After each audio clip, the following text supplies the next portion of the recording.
Tidak mudah mendapati nikmat seperti ini. Karena itulah begitu kita mendapatinya, segera gali kembali apa saja hal-hal yang terkait dengan tuntunan-tuntunan dalam menuntut ilmu, supaya cara kita menuntut ilmu itu benar dan tidak sia-sia seperti yang diinginkan oleh Al-Quran ataupun juga hadis-hadis Nabi Muhammad SAW.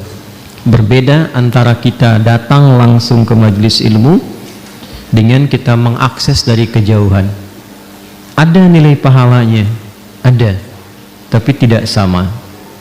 Ada keutamaannya, ada, dibandingkan kita mengakses tayangan-tayangan yang tidak bernilai di hadapan Allah. Bagi sebagian manusia mungkin ada pentingnya, tapi tidak setiap yang dianggap penting oleh manusia menurut Allah itu bernilai. Jadi ketika kita melihat sesuatu penting dan Allah menilai sesuatu yang lain lebih penting, maka ikutkan penilaian dan keinginan kita pada penilaian dan keinginan Allah Subhanahu wa taala. Itu rumus Qur'annya. Itu yang dimaksud diantaranya Quran surah kedua Al-Baqarah di ayat 216 itu. Kutiba alaikumul qitalu wa huwa kurhul lakum. Diwajibkan bagi kalian, ada kewajiban. Memang ini konteksnya dulu waktu asbabun nuzulnya turun terkait dengan kewajiban bela negara, bela bangsa, bela agama pada saat itu. Dan orang-orang yang baru terlibat ada kegelisahan-kegelisahan. Karena itu diminta untuk memerangi kegelisahan dalam dirinya itu. Nanti ketika situasinya sudah mereda, lalu ada rumus nanti dalam ilmu asbabun nuzul, berbunyi al-ibaratu bi'umumil lafzi la bi khususis sababi. Hikmah itu, pesan itu dilihat dari keumuman maknanya dan tidak harus dikhususkan kepada sebab turunnya. Jadi walaupun sebab turun ayat ini terkait dengan kegelisahan dalam suasana ikut dalam jihad militer, tapi kegelisahan itu kan tidak selalu muncul dalam konteks dan kejadian serupa. Bukankah ibu kalau akhir bulan suami belum dapat gaji gelisah juga kan? Ya, anak belum pulang sampai malam gelisah kan? Ya kan?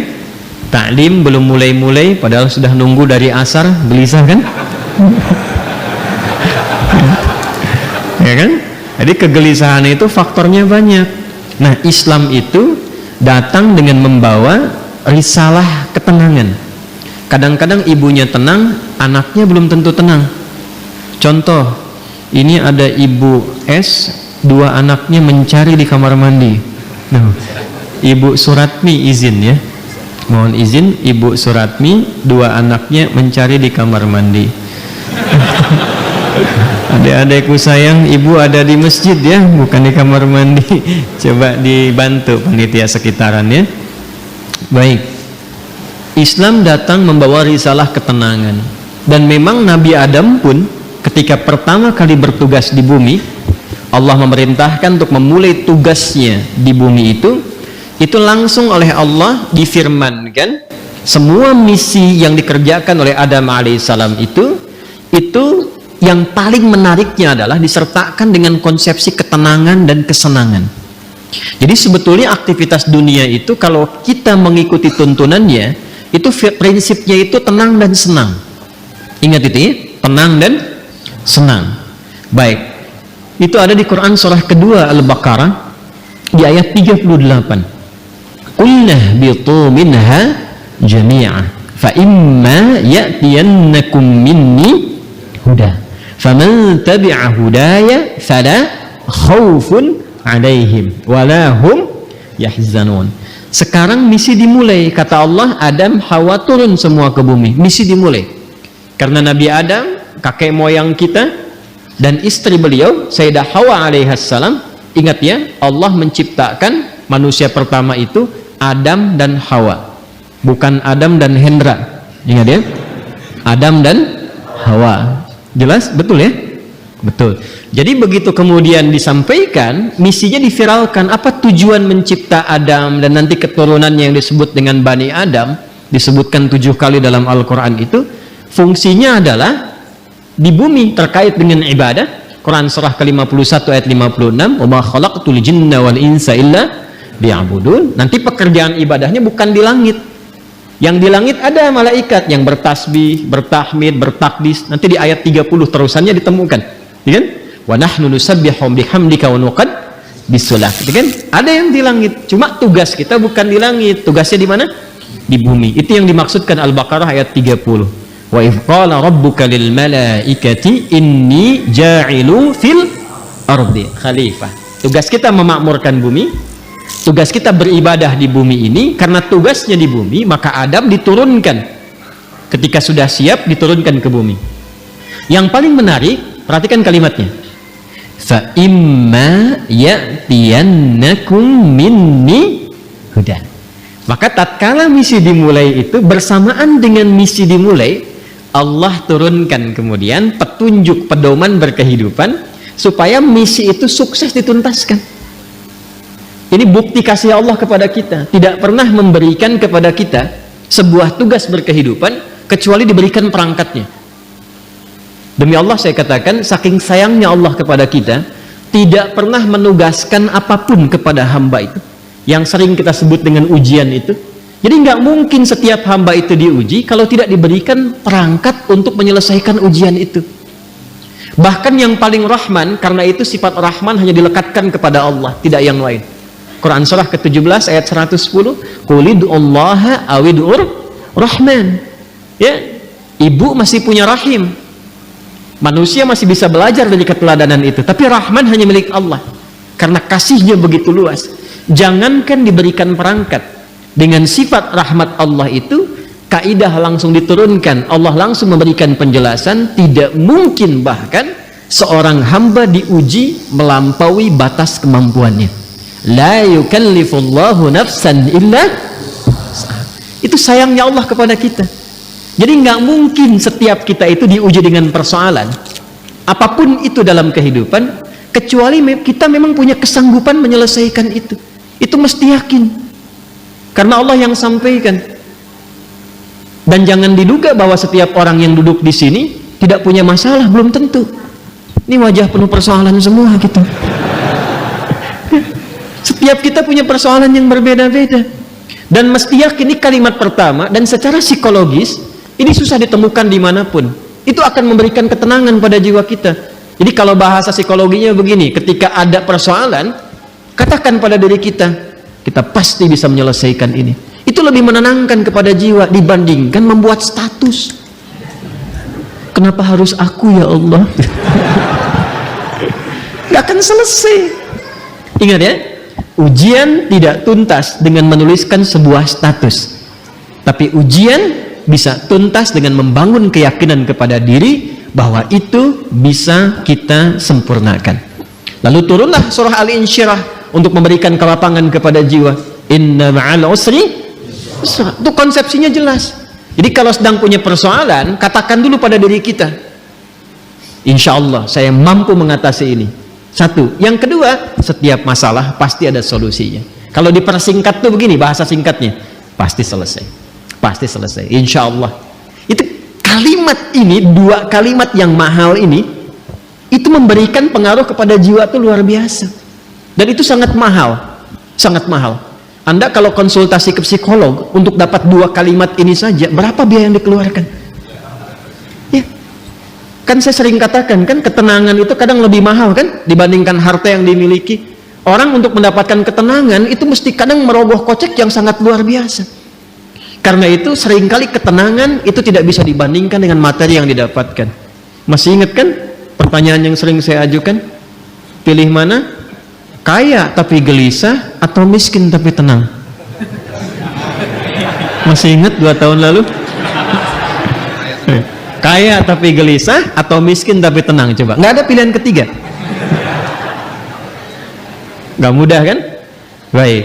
Nah, karena itu konsepsi dasar dalam kita berkehidupan tuh mesti tenang. Saya kalau mengajar andanya nggak tenang, nggak mungkin pelajaran bisa disampaikan. Saya pun kalau sedang tidak tenang, nggak mungkin bisa menyampaikan materi dengan baik. Ketenangan itu penting. Karena itulah ketika Adam mulai diturunkan ke bumi, kalimatnya, faman tabi'a hudaya fala khaufun. Fala khauf itu tidak ada kegelisahan. Apa lawannya gelisah? Tenang.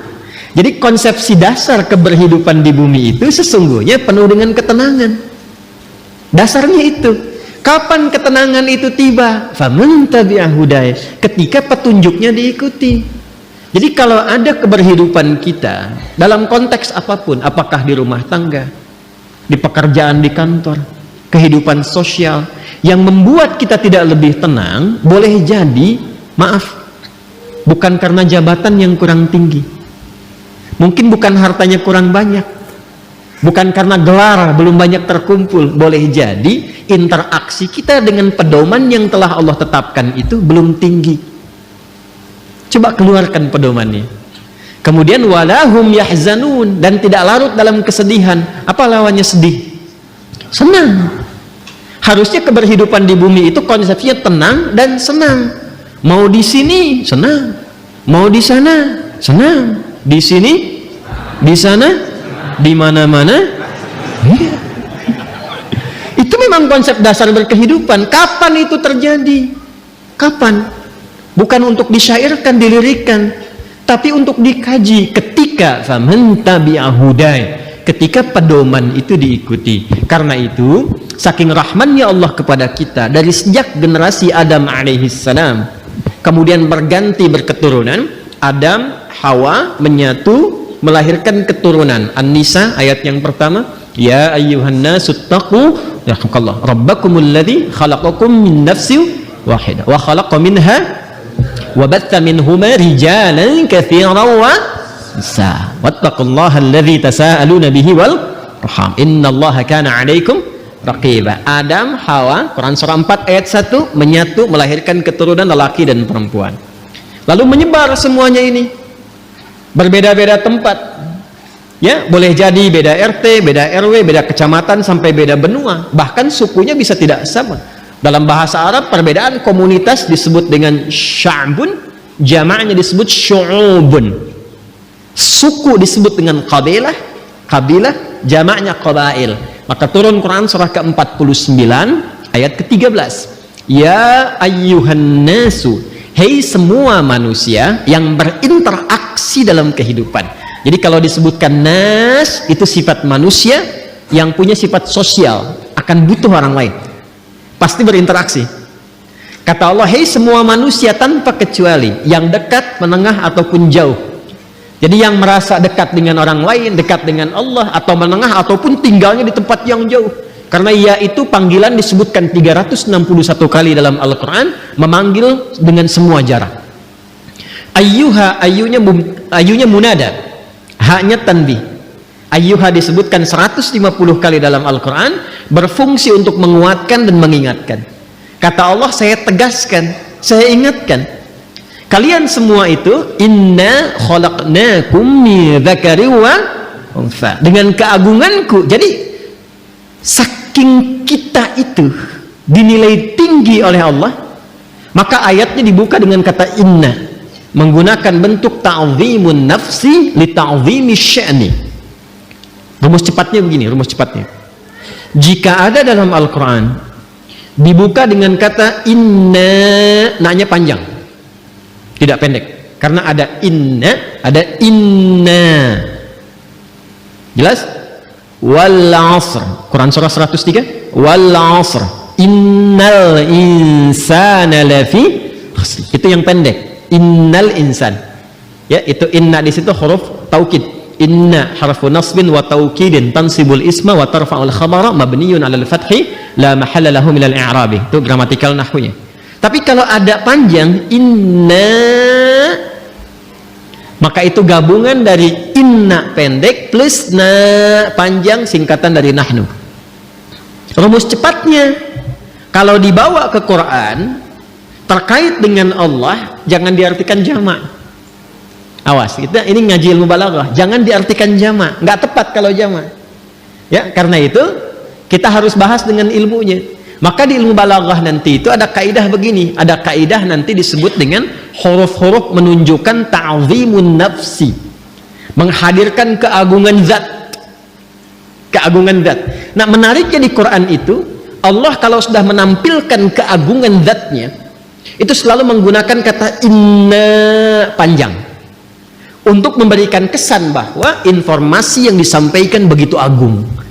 Jadi ada yang istimewa di informasi itu, nggak sama dengan yang lain-lainnya, ada yang mahal nilainya, istimewa sekali. Saking istimewanya Allah menghadirkan keagungan zatnya untuk menunjukkan keagungan informasi yang disampaikan.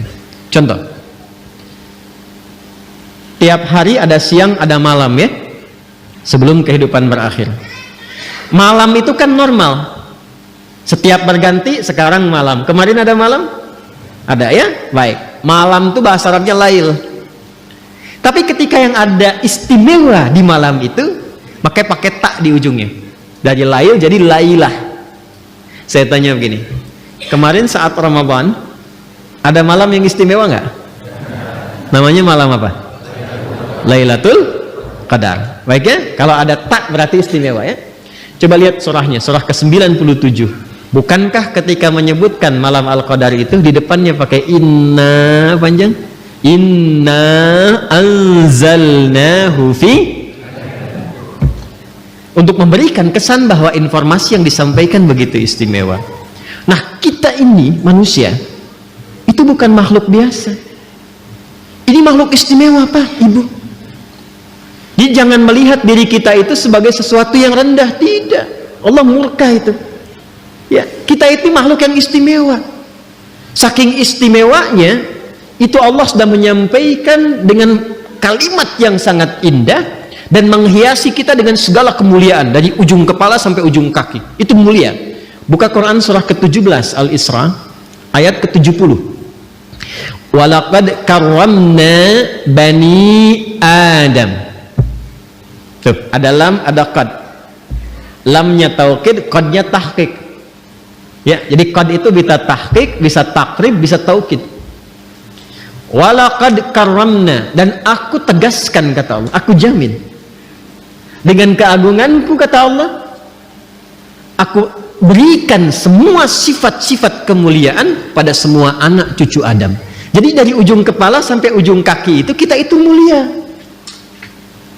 Ingat, harus paham ini ya, saking mulianya kita ini dijaga oleh Allah supaya semua bagian tubuh kita itu tidak berinteraksi dengan segala yang bersifat hina. Karena itu semua fungsi tubuh kita harus digunakan pada yang baik-baik, pada yang mulia-mulia. Untuk itulah kenapa ada ayat turun membimbing tentang bagaimana cara menatap. Jadi melihat saja diatur. Kalau binatang kan tidak diatur. Coba lihat, monyet kan segera dilihat kan? Halo? Kenapa jadi tegang begini? Coba keragunan. Lihat monyet. Monyet segala dilihat kan? Apa saja dilihat? Pisang dilihat, kacang dilihat, antum dilihat. Ibu-ibu mau pakai jilbab mau nggak pakai jilbab dilihat juga. Mau yang ada aurat, yang terbuka aurat, yang tertutup dilihat juga. Itu siapa? Monyet. Saya ulang, itu siapa? Monyet. Jangan disalahkan. Ada ibu-ibu lewat misalnya aurat terbuka, dilihat. Wih, haram, nggak bisa, monyet kok. Itu karena kita bukan monyet, kita bukan binatang, maka diatur. Penglihatannya diatur. Jangan melihat yang tidak mulia kata Allah, karena matamu itu mulia. Maka turunlah Quran surah Cahaya, surah 24 ayat 30 untuk laki-laki, ayat 31 untuk perempuan. Qul lil mu'minina yaghuddu min absar wa qul lil mu'minati yaghuddna min absar. Kata Allah, kamu itu makhluk mulia. Karena itu pandanganmu pun harus mengarah pada yang baik saja. Ketika yang dipandang itu nggak bagus, palingkan. Ghaddul basar itu bukan nggak boleh lihat. Ketika yang dilihat tidak layak, jangan dilihat. Gambar-gambar yang tidak elok, jangan dilihat. Tontonan yang tidak bagus, jangan dilihat. Proyek yang bukan punya Anda, jangan dilihat. Alas kaki keluar dari sini bukan punya Anda, jangan dipaksakan dilihat-lihat. Paham? Kenapa? Karena kita itu mulia, maka muncul hukum haram. Haram itu akarnya seakar dengan kata hormah. Diserap ke dalam bahasa Indonesia menjadi hormat. Hormat itu dari bahasa Arab. asalnya hukum haram itu, ini dasarnya filosofinya, maknanya. Kenapa hukum haram ini muncul? Dasarnya bukan ingin membatasi manusia beraktivitas, bukan. Tapi Allah menginginkan kehormatan kita terjaga. Jangan dilakukan. Kalau kamu mengerjakan ini, kehormatan kamu runtuh di hadapan Allah dan manusia. Coba silahkan cek. Kalau ada orang mencuri dan diketahui mencuri dipublikasikan, kehormatannya runtuh tidak? Runtuh. Pezina diketahui, runtuh. Membegal, pencuri, perampok, koruptor, terbuka, runtuh. Allah tidak ingin. Allah tuh sayang dengan kita. Jangan sampai terjadi. Jadi tidak harus semua dilihat. Yang melihat semuanya tanpa batasan, siapa? Jadi kalau ada manusia ingin